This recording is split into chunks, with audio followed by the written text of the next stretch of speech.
Okay, Kyle, I'm going to do my cold open. Oh, it's okay. for a very niche group of people. So are you ready for it? I'm ready. Okay, I got to get in the zone. Hi, this is Chris, and welcome to Adventures in Podcasting. Welcome to the Afterword podcast from Union Church in Livingston County, Michigan. Each week we sit down to think out loud about how the gospel of Jesus Christ and the truths of his word connect to the questions, issues, and practices of everyday life. And today we're talking about Romans 14, verses 13 through 23, and how Christians take up and lay down their freedom. Hey everybody, welcome to the Afterword podcast. My name is Kyle Rodriguez. And my name is Ethan okay. Ezikian. I just had to interrupt you. It's like the interrupting cow joke. Boo. I'm here with Ethan Ezikian, as you just heard. Yes, I'm here as well. And we are both pastors at Union Church. Well, Ethan, this is a good segue to the question for this podcast. Do you see yourself as a rule follower? You know, I just so appreciate that question because I think that most people who know me would immediately say that I live to follow the rules. Okay. And you're also not sarcastic. Yeah.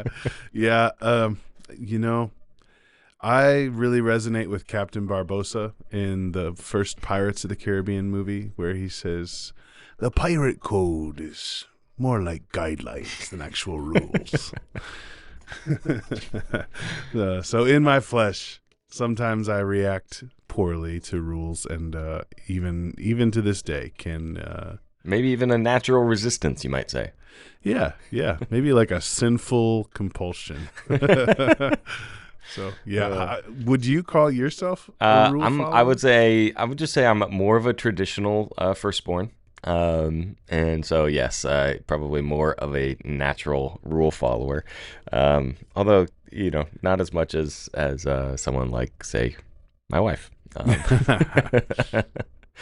Yeah, Dana and I are constantly, because, we homeschool our kids, but we do it with a third party who's like tracking our progress and stuff.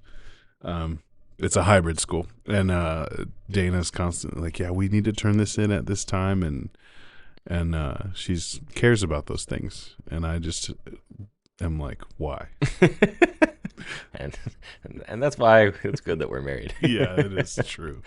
Well, today we're also talking about following rules at some level. We are in Romans chapter 14. Once again, today you preached on the back half of the 14th chapter of Romans. But before we get into our podcast today, we'd like to take a moment and give you a word from our sponsor. Today's podcast is brought to you by the prayer request button. At Union Church, we believe in prayer, and we want to grow as a praying church. Every week, we offer an opportunity for you to share your prayer requests with our leaders through the prayer request button in our weekly church email. Whether you're facing challenges, celebrating victories, or simply need support, we are eager to pray with and for you. So, when you get our This Week at Union weekly email, look for the button that says Submit a Prayer Request here, so that we can know how to pray for one another. And now back to our regular scheduled programming. Great job reading the sponsor Thank you. ad, Kyle. Practicing. Yeah. So we are continuing to preach through the book of Romans, Ethan. This last Sunday, we were in Romans 14. Would you just preach? I don't want you to preach it again. I don't want to preach the whole sermon again. I wasn't there Sunday, but I did listen to it already once, so I don't need to hear it a full time again. But I would love for you to read through the passage, verses 13 through 23, and just give us a summary of where you went in your sermon. Would love to do that. So here's Romans chapter 14, verses 13 to 23. Therefore, let us not pass judgment on one another any longer, but rather decide never to put a stumbling block or hindrance in any way of a brother. I know and am persuaded in the Lord Jesus that nothing is unclean in itself, but it is unclean for anyone who thinks it unclean. For if your brother is grieved by what you eat, you are no longer walking in love. By what you eat, do not destroy the one for whom Christ died. So do not let what you regard as good be spoken of as evil. For the kingdom of God is not a matter of eating and drinking, but of righteousness and peace and joy in the Holy Spirit. Whoever thus serves Christ is acceptable to God and approved by men. So then, let us pursue what makes for peace and for mutual upbuilding. Do not for the sake of food destroy the work of God. Everything is indeed clean, but it is wrong for anyone to make another stumble by what he eats. It is good not to eat meat or drink wine or do anything that causes your brother to stumble. The faith that you have keep between yourself and God. Blessed is the one who has no reason to pass judgment on himself for what he approves. But whoever has doubts is condemned if he eats, because the eating is not from faith. For whatever does not proceed from faith is sin. This is the word of the Lord. Thanks be to God. So yeah, we were working our way through this passage, and it was kind of a part two to your introduction to Romans 14 from a couple Sundays ago, all of which is answering this question, how do we as Christians disagree? And where you took us in the first week was that when we disagree, those who are strong are called to welcome those who are weak. And what I got to do was really just to go further into that question and say, okay, as we are welcoming the weak in our midst, what does that actually look like? What is our posture? And how do we kind of live that out? More than just rejecting enmity between one another, what does it look like to go toward one another, approach one another with a posture of welcoming the weak? And so the answer that I tried to boil it down to was that if we're going to offer up our lives as worship to God, it's the overarching context of Romans 12 through 16. If we're going to offer up our lives to worship to God, then we need to grasp our freedom, and we need to be willing to lay aside our freedom for the sake of building up the church. I think that's what the passage is getting at. And so we spent a little bit of time talking about Christian freedom in the sermon, which is something that Paul sort of assumes in the text. And then we spent the second half of the sermon unpacking what it looks like to then be willing to lay aside our freedom in the way that Christ has modeled for us. Yeah, and I was so helped right away in listening to your sermon later on Monday, because even just the way you framed that main point, that Christians are called to grasp what Christian freedom is. That Christian freedom is an important category for Christians to understand, the way that Christ has set them free from legalism, and yet then the posture is meant to be one of willingly laying it down. And so to even just right away to hear you say that in the main point when I re-listened was like, oh, that's such a helpful way to frame this passage. So I was so encouraged by it. We got a ton of questions after this week's sermon, some really thoughtful questions, some really practical questions. Many of them did have to do with legalism in particular. But before we get into the specific questions, I thought it might just be helpful to open up the floor to you to kind of re-examine the passage and just ask if there was anything in particular that you would want to shine a light on that you didn't have time for on Sunday, or anything that you would want to re-emphasize or clarify. Sure, yeah. And this is not because I was like, oh, boy, I'm sure he regrets saying that. You know, Ethan, do you have anything you need to say to the congregation about what you preached? No, there's always things that we leave on the cutting room floor, as it were. There were just some interesting things in the text. For instance, I didn't talk about how the word stumbling block, which is used in verse 13 or in verse 20, it says, make another stumble. I didn't really reference how that terminology has just really worked itself into Christianese vernacular. Yeah, Christianese for sure. I feel like if you have gathered more than twice with a group of Christians to pray, somebody is going to raise their hand and talk about, I'm struggling. I don't want to stumble in this area. So I just thought that was interesting. The Bible talks about walking in faithfulness to God in places like the Psalms, like Psalm 73. The psalmist says, as for me, my feet had almost stumbled. And that's a euphemism for like I had almost left the faith. Mm-hmm. But here in the text in Romans 14, it seems to be like Paul's saying, I'm not going to set up a pitfall for my brother or sister. I'm not going to help them to be offended. It's also interesting in other parts in Romans, Christ is called the stumbling block. Yeah. And also in other parts of the New Testament. And in those contexts, Christ is the offense that provokes, but it's the obviously the necessary, the good offense that the wicked are offended by. And here it's a grieving of our brother or sister's hearts that's unnecessary and should be avoided. So I just thought that was interesting. I also thought in the sermon there's a verse that just the English of it is hard to grasp on an initial reading. Verse 22. Let me read that again real quick. Verse 22 says, "The faith that you have, keep between yourself and God. Blessed is the one who has no reason to pass judgment on himself for what he approves." And I just thought that was probably something I could have unpacked in the sermon a little bit more just for the sake of clarity.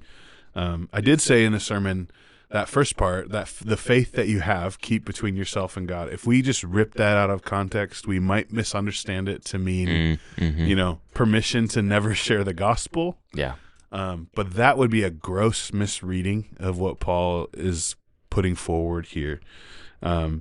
What he's really saying there is when some practice is in a disputable area and we have convictions about that, we should not just broadcast it. We should keep it to ourselves for the sake of the unity of the church. But then he gets into the second sentence in verse 22, and it's even more confusing to me, at least, at my initial reading. Blessed is the one who has no reason to pass judgment on himself for what he approves. And I was helped by one commentator in the ESV commentary series. His last name is Yarbrough, and he said this: "It is possible to condemn oneself by approving what is wrong. Paul has already given an example. People who not only sin, which is bad in itself, but then even worse, who give approval to those who practice these sins." That's from chapter 1 in Romans. And he says, "Blessed is the strong believer who does not condemn himself." In other words, it's not this feeling of like, I'm self-condemning. It's like, blessed is the strong believer who doesn't make himself guilty by approving actions that harm others. That's what Paul is getting at. Blessed are the weak who do not take delight in condemning the strong for the liberties that they think the strong are taking. So Paul's exhortation here is when you keep your convictions to yourself, you're keeping yourself from being guilty of condemning others or condemning yourself, and that's a blessed place to live in.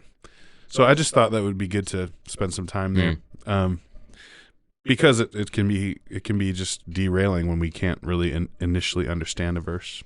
But so just to clarify there, does this mean that there is? We kind of talked about this last week, I guess, but does that mean that there is no place for Christians to lovingly confront one another on these disputable issues, or challenge one another on these disputable issues? The short answer is no. And I think in some of the questions that are asked a little bit later, we'll have time to unpack that. But the New Testament in general has many instances of believers correcting one another. And I think we're allowed to do that. Okay, good. Just want to make sure that was clear too. Okay, so is there anything else from your sermon that if you could expand on or clarify that you would? I just want to make sure. Unfortunately, yes, there are. There's always something. There always is, right? But I did come away from Sunday actually feeling like, man, I kind of wish I could re-preach a section of the sermon, and it was the whole section on Christian freedom and how we're freed from the law in particular. Because I think I was eager to come against legalism, which is a distortion of the gospel, but I just worry that I might have kind of conflated categories in a way that's maybe just unhelpful, unclear, really. So I was thinking about how in the sermon I talked about God's law, and I talked about legalism, and I talked about heart motivation and conscience, and really I kind of jumped from law to legalism really quick. So if I was going to re-preach the sermon, what I'd really want to do is first talk about God's law, his commands to us that reveal his character and his standards and his morality and how we should approach him. And what I want to make clear is that the law is good. Mm-hmm. The law outlines good standards for living. And the thing that's true about the law is that even though it outlines what is good, and it is a good thing for us, the law is not here to save. I did say that in the sermon, but I'd want to make it clear. The law cannot save us. Mm-hmm. The law can only expose how we fall short of God's standards. Mm-hmm. And then I'd want to just make a clear stop and then move to legalism. Mm-hmm. And legalism is when we add to God's law out of fear of breaking his law. And legalism happens throughout the scriptures. Legalism happens in Genesis. If you remember the story of Adam and Eve and this snake coming into the garden to tempt Eve, God says to Adam and Eve, don't eat of the fruit of the tree. And then the snake questions Eve, and he said, did God really say that? And she said, we can't eat of it and we can't touch it. So Eve is like adding to God's command in order to keep from breaking God's law. And I think that pattern of legalism can kind of happen. We see it happening throughout the scriptures and even in the church. And for Christians, what it tends to look like is we say, yeah, Christ saves us, Christ plus fill in the blank saves us. I was just concerned coming out of the message that I somehow made that Christ plus too closely attached to the goodness of the law, and I wanted to differentiate those things. And then underneath it all, we have this heart motivation, the conscience that we have, the personal convictions that we have, and I'd want to just make it clear again, in matters of conscience, God looks at our heart. He measures sin according to our heart posture. And yet that doesn't give us permission to walk outside of God's law, his good law and good standards. Our conscience can't make sin okay, no matter how we feel about it. But I think what Paul's saying here in Romans 14 is that our conscience can make what is okay be sinful for particular people when their conscience is because you're not living out of faith. Out of trust in the Lord, out of satisfaction in your Lord, you're living out of a desire to if you go against your conscience, it's usually because you're living out of a desire to please others. You are somehow in fear that you are going to trip somebody else, trip up somebody else's sight of you, your reputation, that kind of thing. So just a quick example, a common issue that we might get talked about in this area is like how Christians approach alcohol. Mm-hmm. When you really study the scriptures, I don't think you can make a case that just the consumption of alcohol in any way is sin. You can make a clear case that drunkenness is sin. Yeah, that's clear. But enjoying alcohol in moderation, I think you can't find a verse in scripture that tells you that you can't do that. So, and yet some Christians have personal convictions that to drink would be wrong for them. Maybe it's because they have a history of addiction, or maybe it's because the church they grew up in just so stigmatized the use of alcohol that they just can't get past it, or maybe they just think it's so unwise to even touch alcohol that I'm not going to do that. Trying to be countercultural. Right. Yeah. And so in this example, you might say, okay, it's not wrong in and of itself to drink alcohol, but for the Christian brother or sister whose heart is going to be pricked, they're going to drink alcohol and just feel dirty. They're going to feel like somehow they dishonored the Lord and their commitment to him. Then because of their conscience, for them to drink alcohol is sinful. And what I want to make clear is we don't get to kind of lay that same process down over God's clear commands about what is right and wrong. Yeah.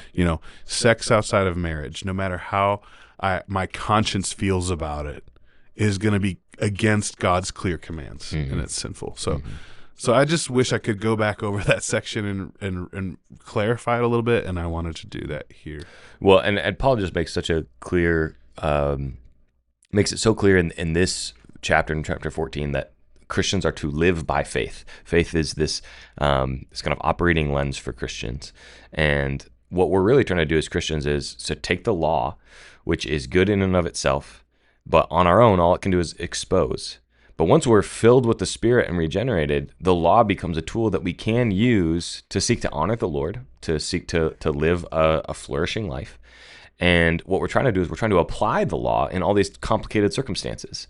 And as we seek to apply the law, so the drunkenness, the drunkenness thing is the law. The law is do not get drunk, right? Yep. And so the question is, how do we apply that in our circumstances? Do we avoid alcohol altogether? Do we drink in moderation, somewhere, some other category?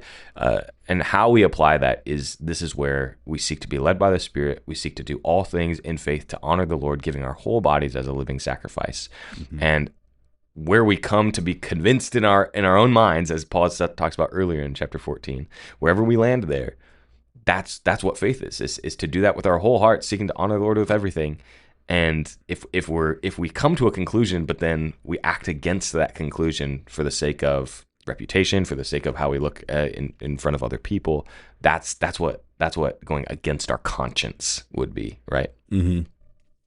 Okay, those are really helpful categories, Ethan. Let's dive into maybe the more practical application of these principles.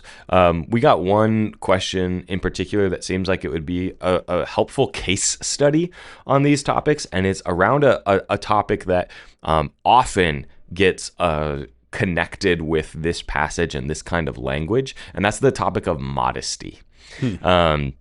So I'm just going to read the question out loud, and then we'll get into it. This person wrote, I was taught growing up that I needed to dress modestly because if a guy saw me and stumbled in his purity, then I was in the wrong. He was my weaker brother, and it was my responsibility to dress in a way that didn't cause him to stumble. Do you think that this is the correct interpretation of this passage? There's another follow-up question, but I just want to stay here for now. Does this topic of modesty, does this have is this the correct application of what Paul's talking about in Romans 14? Yeah. So I'm pausing because this can be such a hot button issue. Mm-hmm. I want to be careful. The short answer is yes. I do think that you can relate the principle of dressing modestly to the teaching here in Romans 14. I think you can. But I want Christians to do that very carefully, because I think if we're not careful, we can misapply or too shallowly apply the text in a way that can be damaging. And even in answering that, I'd want to try to unravel some of the things that just sound like kind of unhealthy assumptions, even within the question. So, first of all, and feel free to interject here, Kyle, and add to what I'm saying. Wrong. Yes, that's what I need. Just a buzzer, like beep me out or something. Sometimes I wish the Holy Spirit would do that for me. So unhealthy assumptions maybe going on in this kind of topic. Yeah, I mean, first of all, let's understand the Christian principle that's at play. God's word does exhort us toward modesty, towards humility and not aiming to be noticed in the way that we dress, even in the way that we conduct ourselves and speak and behave. Mm-hmm. That's a principle for all Christians, men and women, and therefore we should aim for modesty. But one of the first wrong assumptions, or maybe just like a little bit twisted assumptions that I think comes with the whole issue of modesty, is that Scripture's main aim is the heart of the individual who is going to be modest or immodest. The aim of the Scriptures is to correct our own individual desires to be flashy, to be seen, to be noticed for things that aren't of eternal weight or aren't helpful. Mm-hmm. And so when we talk about modesty, it can sort of unhelpfully be sort of dominantly attached to just like worrying about the sin of another person. You can't dress modestly because you might cause that guy or that girl over there to fall into lust. Mm-hmm. Yeah, so the passages, the relevant passages about modesty that are at least directly talking about modesty, 1 Timothy, 1 Peter, both are directly addressing the heart of the individual who is the dresser in this case, right? And it is, do not adorn yourself, whether it's by clothing or by your posture, by your conduct, in such a way that you're aiming to be seen and that you're aiming to be noticed, is the language that you just used. Yeah, and I think that whole legalism piece that we talked about in the sermon and that we tried to clarify here worms its way into the issue of modesty, because legalism, one of the things that legalism does is it looks at the thing, whatever the thing is that's outside of us, and it attaches rightness or wrongness to that thing. So in this case, the thing is the human body, mm-hmm. and the display of the human body, the modesty or immodesty with which we cover our bodies, right? And let me just read a quote from a commentator that I found really helpful. He uses the word prohibitionism. This is John Murray. He uses the word prohibitionism, which is just another word for legalism. He says, the principle is the refutation of all prohibitionism or legalism, which lays the responsibility for wrong at the door of the things rather than at a man's heart. The basic evil of this ethic is that it makes God, the creator, responsible and involves both blasphemy and the attempt to alleviate human responsibility for wrong. If certain things were intrinsically evil, then the strong would be required to abstain from their use out of regard for their own religious interests. And so if I could just unpack that quote a little bit, or the application of that quote, what often happens as we talk about modesty in Christian circles is that there's this lie that gets internalized that somehow our bodies are wrong, our bodies are shameful. And that is the thing that God is not aiming for when he calls us to modesty. Our bodies are precious and valuable and not shameful. So we can sort of internalize this lie by internalizing a legalism that says, if I just step over this line, I'm doing something shameful with my body, and that's wrong. And we are not responsible for the sins of other people. We are responsible for the posture of our own hearts before the Lord. Mm-hmm.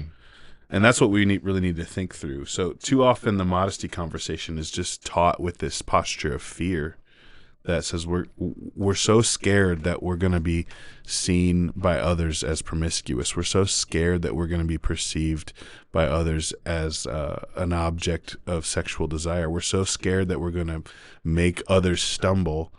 And the fruit of all that fear is shame, and we need to look at it in terms of God's love for us and our heart posture toward the Lord. And as the fruit of God's love and our desire to please him, that should be what leads to modesty, which then should be done with a posture of love for one another, love for God, and a heart that wants to please God leads to a heart that loves one another, which means as you look at your Christian brother or sister, you should desire to dress modestly in order to not be a stumbling block for them. But we just get so disordered in how we think of it that it can become really damaging. Mm-hmm. Does that make sense at all? Yeah. I would maybe add a couple facets to that diamond, which would be just to be clear, we are not responsible for one another's sin.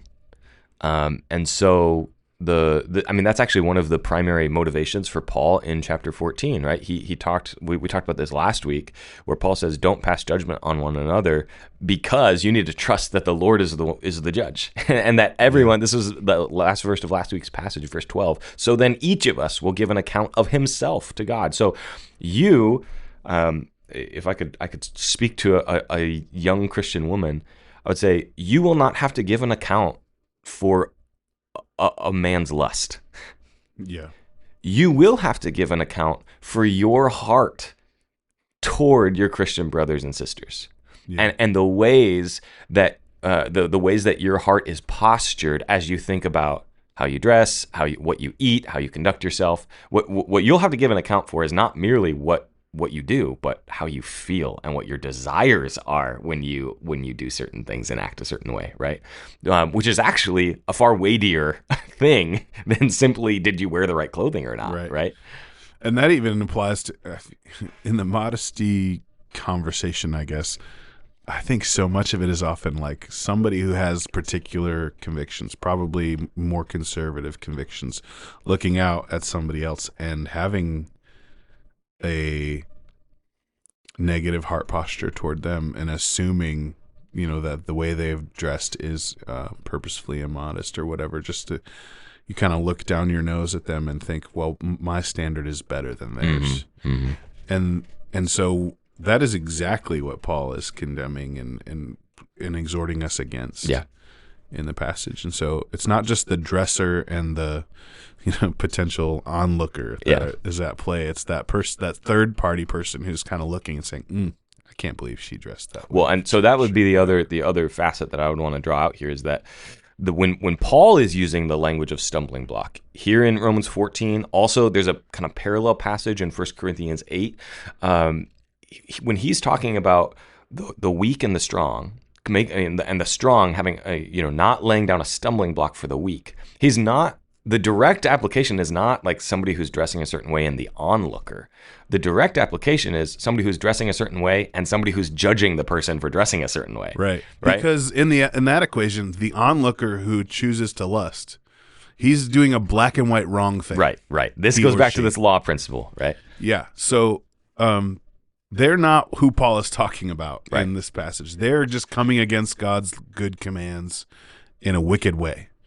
But the person who has high modesty standards and is easily offended by somebody else's lower modesty standards is the person that Paul is talking about. Well, and it's the other. So in 1 Corinthians 8, this is like a very parallel passage, right? And it's a little clearer what Paul means when he talks about laying a stumbling block down. So let me just read it really quick. 1 Corinthians chapter 8, verse 8. So he's talking about eating food that has been offered to idols, whether or not we should do that. So this is what he says. He says, food will not commend us to God. We are no worse off if we do not eat and no better off if we do. So this is just the same principle he talked about in Romans 8. You can eat it, you cannot. It's not unclean in and of itself. But take care that this right of yours does not somehow become a stumbling block to the weak. Okay, well, what does that mean? How does it become a stumbling block? Verse 10, for if anyone sees you who have knowledge eating in an idol's temple. So he's saying if anyone sees you eating food that they know was offered to an idol, will he not be encouraged, if his conscience is weak, to eat food offered to idols? And so by your knowledge, this weak person is destroyed, the brother for whom Christ died, thus sinning against your brothers and wounding their conscience when it is weak. You sin against Christ. Therefore, if food makes my brother stumble, I will never eat meat, lest I make my brother stumble. So Paul is saying, if I know that eating meat offered to idols is not going to hurt me, I know that there's no such thing as these false gods. I'm not participating in this idol worship. And yet, if my brother in Christ has this weak conscience that does believe that eating this food is wrong, and yet he sees me eating it and then is encouraged, okay, well, maybe it's okay for me, but knows in his heart that his conscience is still pricked, that he's no longer living in faith. And so I'm encouraging him indirectly to sin, right? Even though I don't consider it sin, right? And so the people who are involved in this it's just not this lust application. But I do think there is, like you mentioned, there is an indirect connection, which is just that we are called with our whole lives to care most about helping one another persevere. So helping one another get to heaven and helping one another enjoy Jesus here and now. That's what it means to love each other, is that the thing we care most about is not our own rights, not our own comforts, not our own reputation, but helping one another persevere in the faith and enjoy the faith here and now. So if that's our operating principle, and if that's what's motivating us when we get dressed, when we eat, then we're living in faith and we're living in love. If it's not, that's when we need to re-examine our own hearts and then come to Jesus with repentance, And there is a way, I think there is a way to take this and all of a sudden start obsessing over every decision, whether or not you could be tripping somebody else up. I don't think it's possible to confess your sin to God too much, but it is possible to dwell on possible sin too much. Yeah. And that's where this conversation sometimes goes. Yeah, that's good. That's really good. All right. Is there anything else with the modesty conversation, Ethan, that you think we need to hit? Obviously, this is a complex issue. Yeah. I would say I can't think of anything else we need to hit, but I want to just acknowledge the fact that this is a complicated, sometimes pain-filled issue for people. And so if we have said something that kind of leads to more confusion for you or just more questions, we'd love to continue to unpack this in a pastoral way with you on a personal level. So don't hesitate to reach out to us if this kind of like unearthed more questions for you. Mm-hmm. Yeah, I mean, maybe the primary application in all of this is really just Paul is telling us, worry about examining your own heart. He really is. That's really the heart of it, right? Yeah. Okay, so Ethan, kind of an adjacent question to this is when we interact with these people in our midst, in our congregations, in our communities, who have a sort of maybe semi-legalistic spirit, who are acting as the weaker person in these conversations, who have a very sensitive conscience and don't feel the full freedom maybe that Christ has offered them. How do we, as Christians who do feel that freedom, how do we bear with those people without taking it too far? Does that make sense? Like, is there a place for challenging that legalistic spirit, or do we just have to bear with them, and anytime a Christian thinks something is wrong, we make sure we don't do that thing around them? Does that make sense? Yeah. The question makes sense, and I think it's probably right to say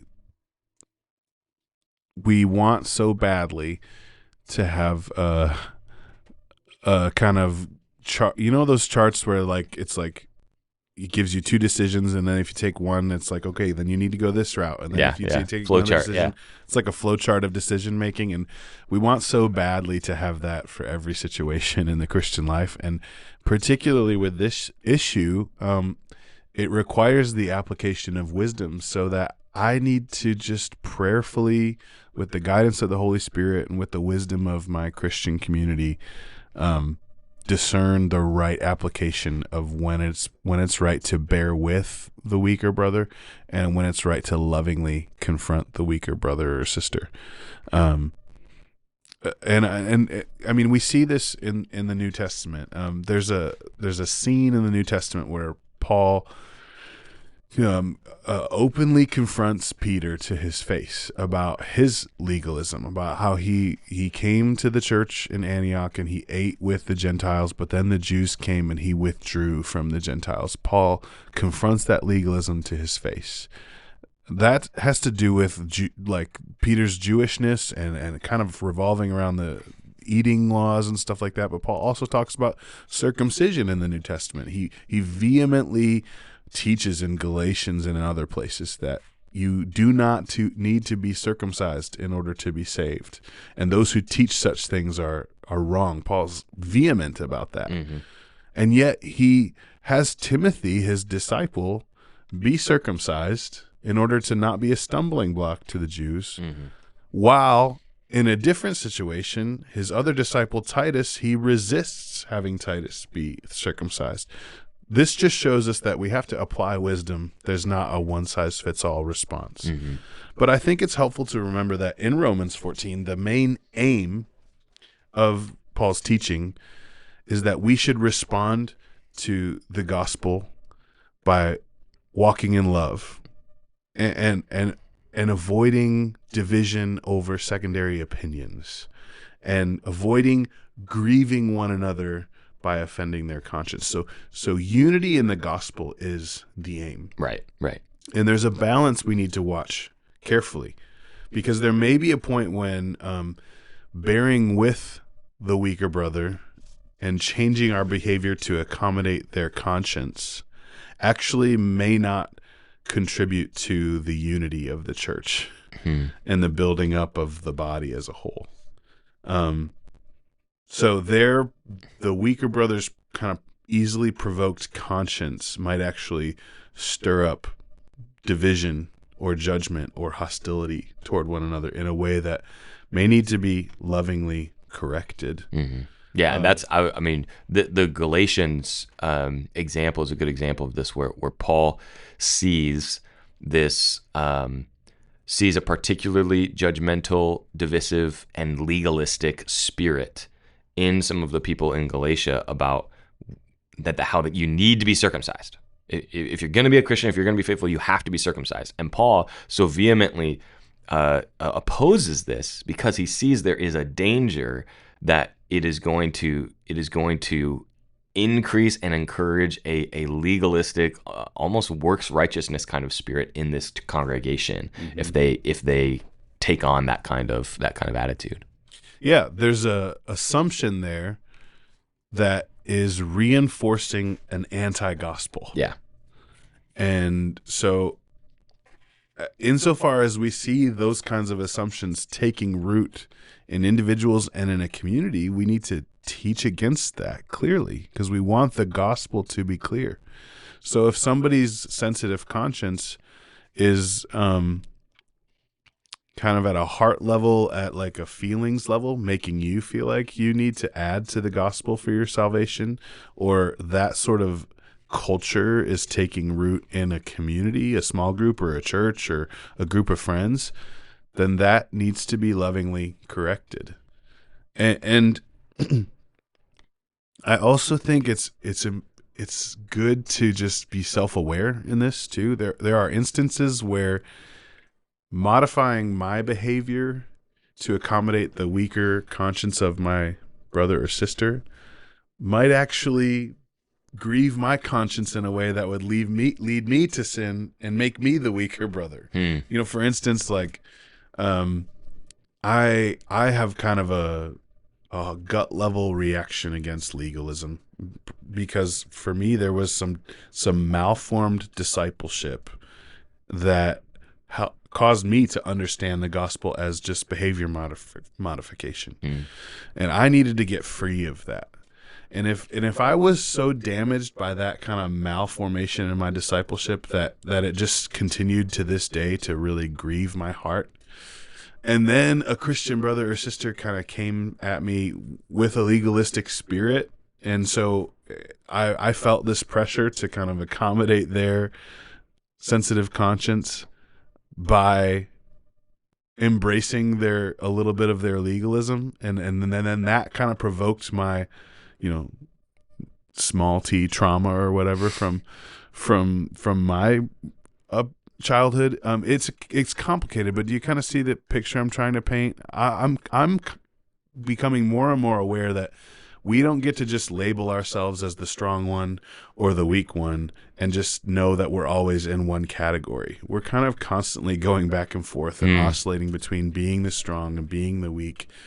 And we need to just, with wisdom and prayer, guidance from the Lord and from God's people, and ultimately instructed by his word, with all those things, we need to just be constantly evaluating whether or not it's wise to how we are wisely living in community with one another. Yeah, I think I would add, though, that for Paul, at least here in Romans 14, the default situation that he's painting is one in which we see ourselves as strong, right? Because that's our default. Our default is to assume that we are in the right.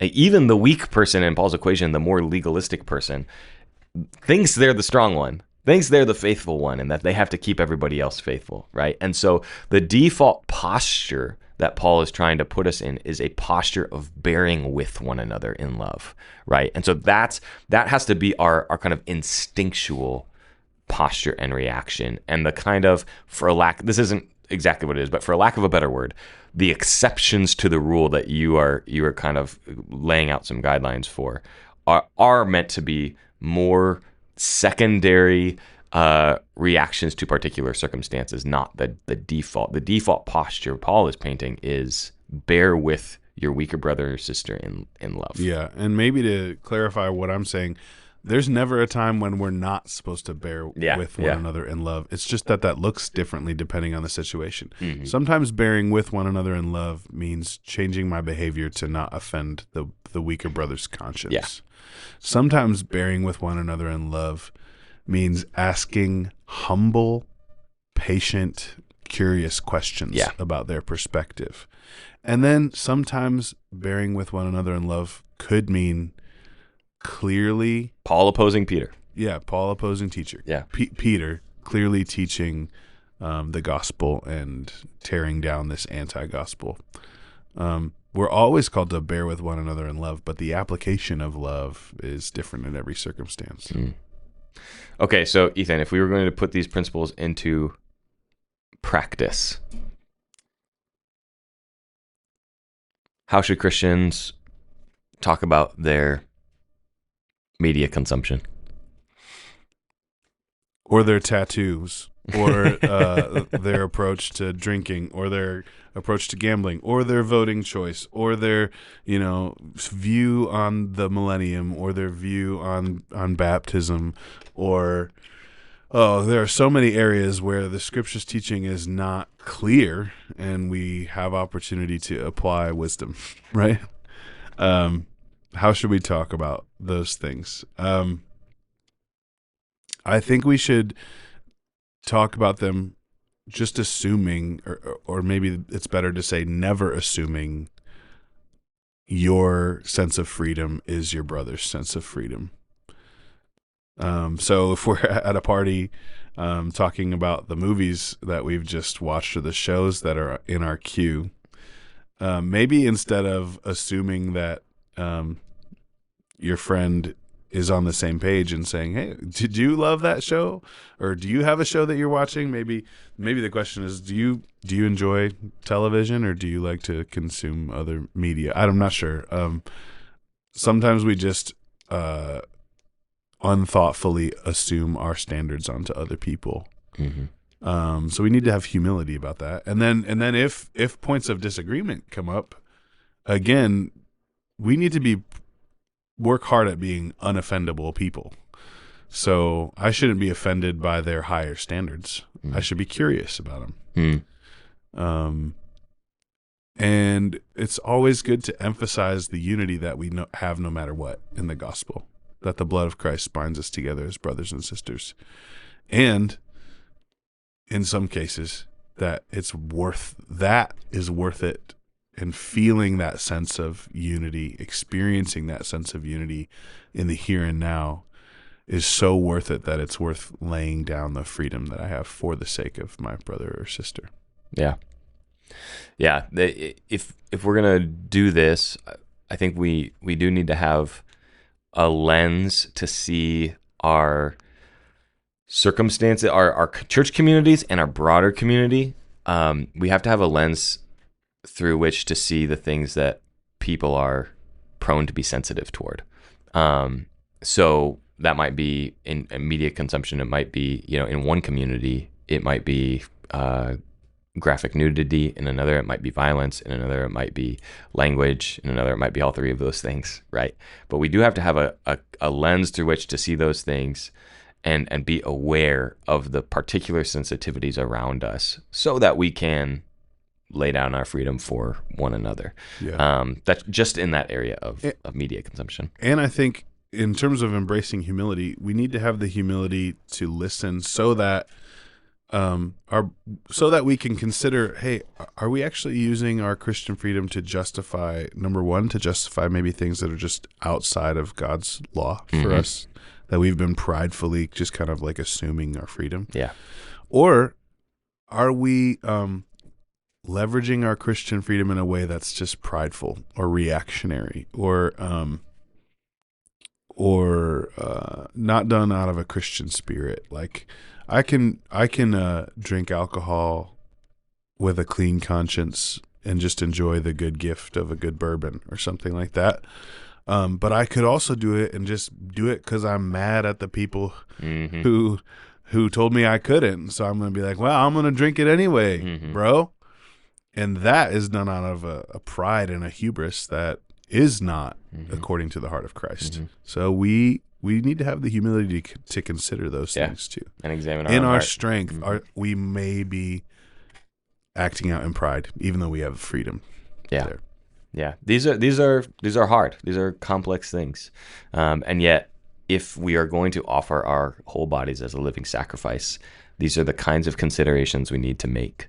And I would, the one last kind of pastoral exhortation I would give to people is that if you you need to know yourself. So if you are somebody who is prone to dwell on your actions in such a way that it draws you into fear and a sort of paralysis, right? Because you are so afraid that anything you might do might prick somebody else's conscience or might be unfaithful, then you need to know your own heart and you need to spend more time in the gospel of grace in order to ground yourself. Getting a little emotional there. Huh? But if you know your own heart and you know that you are prone to laziness, you are prone to unthinking, making decisions reactively, doing whatever feels right in the moment, then you probably need to press yourself into examination. You need to press yourself into examining the decisions you're making and examining the ways that you're acting around other people. And so I don't know, I keep coming back to this idea that Paul is really just encouraging us to be self-examinatory in a way that we know our tendencies and we then know the gospel well enough that we can press ourselves into the gospel in the right places that will cause us to grow in grace. Yeah.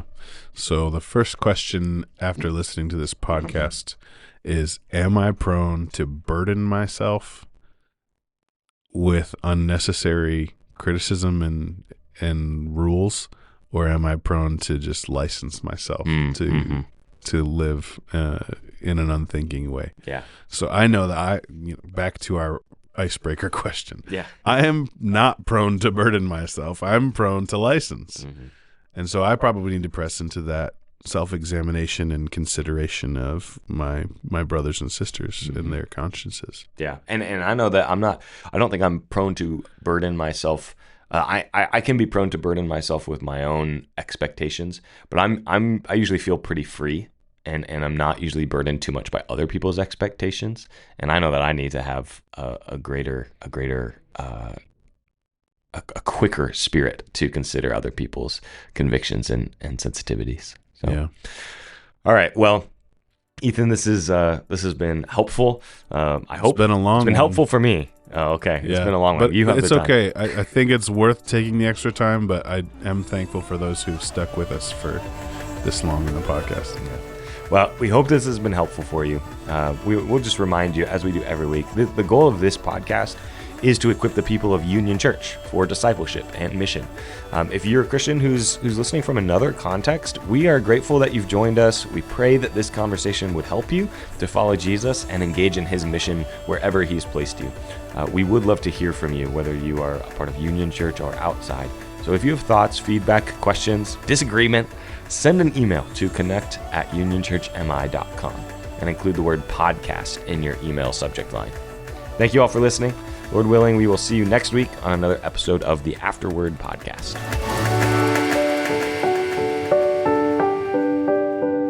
You got the music wrong. I did. Yeah. Do, do, do, do, do, do. There you go.